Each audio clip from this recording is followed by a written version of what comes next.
다윗이 사울을 피하여 십광야에 있을 때의 일들이 오늘 말씀 속에서 펼쳐집니다. 하나님의 인도하심과 도우심으로 사울의 죽음의 손길로부터 계속 피하고 있는 다윗의 모습이 나옵니다. 그렇게 하나님의 뜻에 따라 지금 다윗은 15절 말씀과 같이 십광야에 있습니다. 오늘 본문은 수풀로 번역하고 있지만 이것은 지역명으로 보는 것이 좋을 것입니다. 실제 수풀이라고 번역한 호레스라는 지역이 헤브론 근방에 있었기 때문입니다. 이곳에 다윗이 숨어 있다는 소식을 듣고 요나단이 다윗을 찾아갑니다. 16절의 말씀을 보겠습니다. 사울의 아들 요나단이 일어나 수풀에 들어가서 다윗에게 이르러 그에게 하나님을 힘있게 의지하게 하였는데, 하나님의 인도하심으로 계속해서 사울의 손길을 피했지만 다윗의 마음에는 인간적인 두려움이 있었을 것입니다. 무려 600여 명의 가량의 사람들을 데리고 광야에서 도망치는 상황입니다. 도망치는 것도 쉽지 않은 상황인데 자신을 따르는 이 사람들을 챙기기까지 해야 했습니다. 다윗의 어깨에는 무거운 짐이 얹어진 것처럼 힘겨웠을 것입니다. 그런 다윗을 위로하는 요나단의 말이 있습니다. 다른 것으로 위로하지 않습니다. 하나님으로 위로합니다. 하나님을 믿는 믿음으로 이 상황들을 이겨내는 강한 사람이 되라고 권면하고 있습니다. 17절을 보면 두려움 가운데 있는 다윗을 위로하며 하나님께서 다윗을 세우셨으니 그 뜻에 따라 너 다윗은 왕이 될 것이다. 나 요나단은 그런 다윗을 섬기는 자리로 가겠다라고 말하며 다윗을 격려합니다. 가만히 있으면, 아니 지금 숨어있는 다윗을 자신의 아버지 사울에게 적극적으로 알린다면 요나단은 자신이 왕이 될 수 있었을 것입니다. 인간적인 욕심이 충분히 날 수 있는 상황인데 요나단은 흔들리지 않습니다. 요나단은 하나님의 뜻이 어디에 있는지 아는 사람이었습니다. 그리고 하나님의 뜻에 순종하는 사람이었습니다. 그렇기 때문에 지금도 하나님 앞에서 언약하며 이전에 다윗이 왕이 될 때까지 요나단이 지금과 같이 힘이 되어줄 것을 약속했듯이, 그리고 왕이 되었을 때에 요나단이 후손에 돌볼 것을 약속했듯이 이제는 다윗을 섬기며 함께 이스라엘을 하나님의 나라로 만들어갈 그 미래를 약속하고 있습니다. 요나단은 하나님 앞에서 하나님의 뜻을 존중했기 때문입니다. 그러나 사울은 여전합니다. 자신의 욕심이 우선입니다. 하나님의 뜻을 외면한 채 자신의 뜻이 하나님의 뜻인 것 마냥 여기고 있습니다. 그런 그때 사울의 가려운 곳을 긁어주는 사람들이 나타납니다. 19절을 보면 10사람들이 기브아에 이르러 사울에게 다윗을 고발합니다. 무슨 이유로 고발을 했는지 성경은 말해주고 있지 않습니다. 하지만 놉 땅에서 일어난 참상을 기억해 보면 이들이 두려움에 고발했을 수도 있을 것 같습니다. 아니면 다윗을 고발했을 때 받을 그 보상에 눈이 어두워 다윗을 배신했을 수도 있습니다. 둘 모두 인간적인 이유일 것입니다. 그렇게 다윗을 배신하고 고발합니다.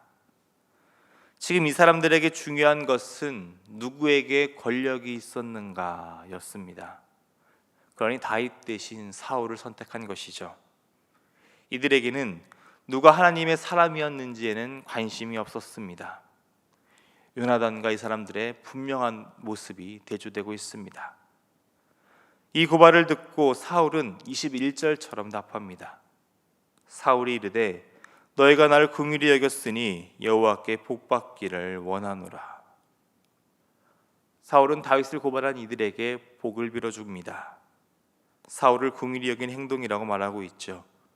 그렇기 때문에 하나님께 복을 받을 것이라고 말합니다. 달리 표현하자면 나 하나님의 사람 사울을 도왔으니 그런 너희에게 하나님의 복이 있을 것이다 라고 표현하는 것이죠. 하나님의 사람을 고발하며 하나님의 사람을 죽이기 위해 힘을 쓰면서도 말입니다. 이렇게 이들은 자신의 뜻과 욕심대로 행동하며 계속해서 하나님을 이용하기만 합니다. 그가 중에 사울은 이번에는 신중하게 행동하려고 합니다.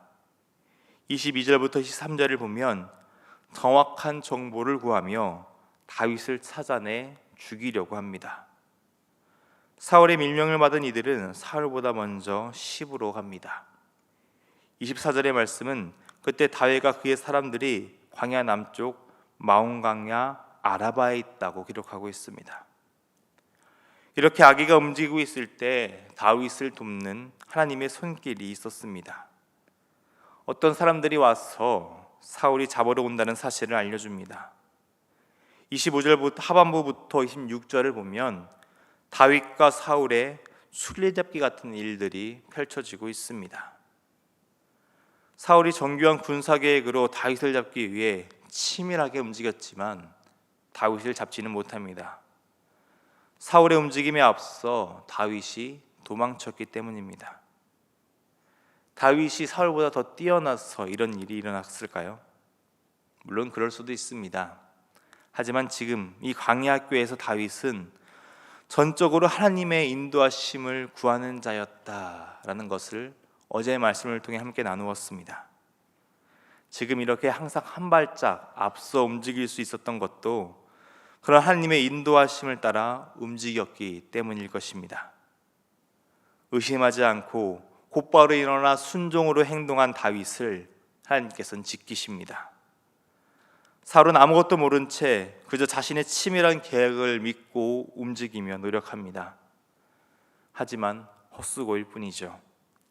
하나님께서는 또 다른 계획으로 다윗을 지키십니다.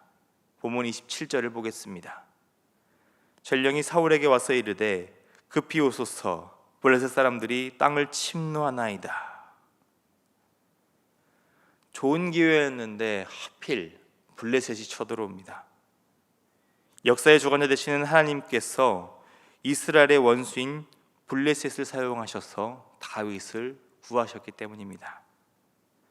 어쩔 수 없이 블레셋을 치러 갈 수밖에 없는 상황을 만들어 사울을 돌아가게 만드십니다. 다윗은 그 틈을 만들어 주신 하나님의 도우심과 인도하심을 따라 엔게디 요새로 나아갑니다. 이곳은 절벽과 동굴이 많은 곳이라고 합니다. 사울을 피해 은신하기 좋은 곳이죠. 그렇게 하나님의 도우심으로 말미암아 다윗은 잠시 한숨을 돌릴 수 있게 됩니다. 오늘 말씀 속에서 믿음의 사람이 만나는 고난과 어려움을 보게 됩니다. 믿음의 사람도 어려움을 만납니다. 믿었던 사람들에게 배신을 당하기도 합니다. 죽음의 위협에서 쫓기기도 하죠. 그때 믿음의 사람의 모습은 다윗과 같아야 합니다. 하나님을 의지해야 한다는 것이죠.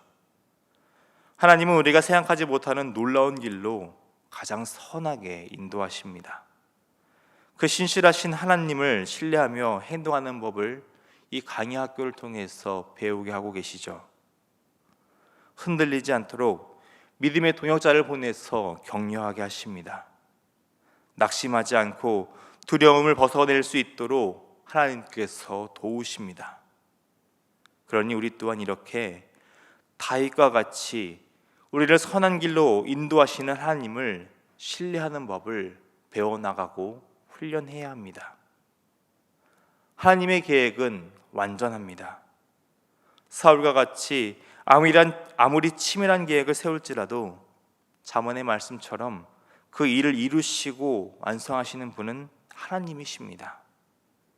하나님이 막으시고 돌리시면 아무리 잘 세운 계획이라 할지라도 이룰 수 없습니다. 다윗을 통해 그리고 사울을 통해 오늘 우리는 하나님을 온전히 신뢰해야 함을 보게 됩니다. 오늘 우리도 그 무엇보다 하나님을 신뢰하는 사람들이 되어야 합니다. 때때로 찾아오는 고난과 어려움이 있을 수 있습니다. 하지만 그때 마음을 빼앗기지 않으시기 바랍니다.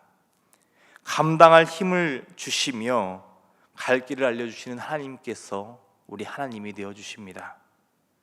그렇게 하나님을 신뢰하는 삶을 살아가며 하나님의 인도하심에 따라 하나님의 때에 그리고 하나님의 방법으로 이루시는 그 놀라운 은혜를 경험하는 여러분이 되시기를 주님의 이름으로 축원합니다. 기도하겠습니다. 역사의 주관자 되시며 모든 일을 이루시는 하나님, 오늘 우리의 삶에 찾아오시는 하나님의 그 은혜를 누리며 이 시간 기도로 나아갑니다. 고난 속에서도 우리를 붙드시고 보호하시는 하나님의 사랑이 있습니다.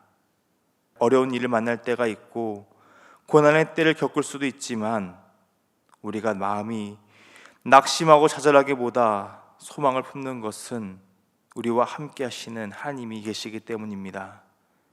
인간적인 두려움이 찾아올지라도 동역자를 보내셔서 위로하시고 다시 힘을 얻게 하시는 하나님의 따스한 손길이 있기 때문입니다. 이렇게 항상 신실함으로 우리를 돌보시는 하나님을 온전히 신뢰하는 믿음의 사람이 되게 하여 주시옵소서. 우리의 생각과 마음이 세상의 어려움과 고난으로 흔들리지 않도록 우리의 마음과 생각을 붙잡아 주시옵소서. 그럴수록 더욱 신뢰하며 망설임보다 순종의 걸음을 내딛는 확신의 사람이 되게 하여 주옵소서. 이 새벽 오늘 우리에게 찾아온 문제들을 다 하나님께 드리며 나아갑니다. 신실하신 하나님께서 가장 선한 길로 이끄실 것을 신뢰하며 기도로 나아가오니 하나님의 때에 하나님의 방법으로 임하셔서 우리를 구하여 주옵소서. 사랑이 많으신 우리 주님 예수님의 이름으로 기도드립니다. 아멘.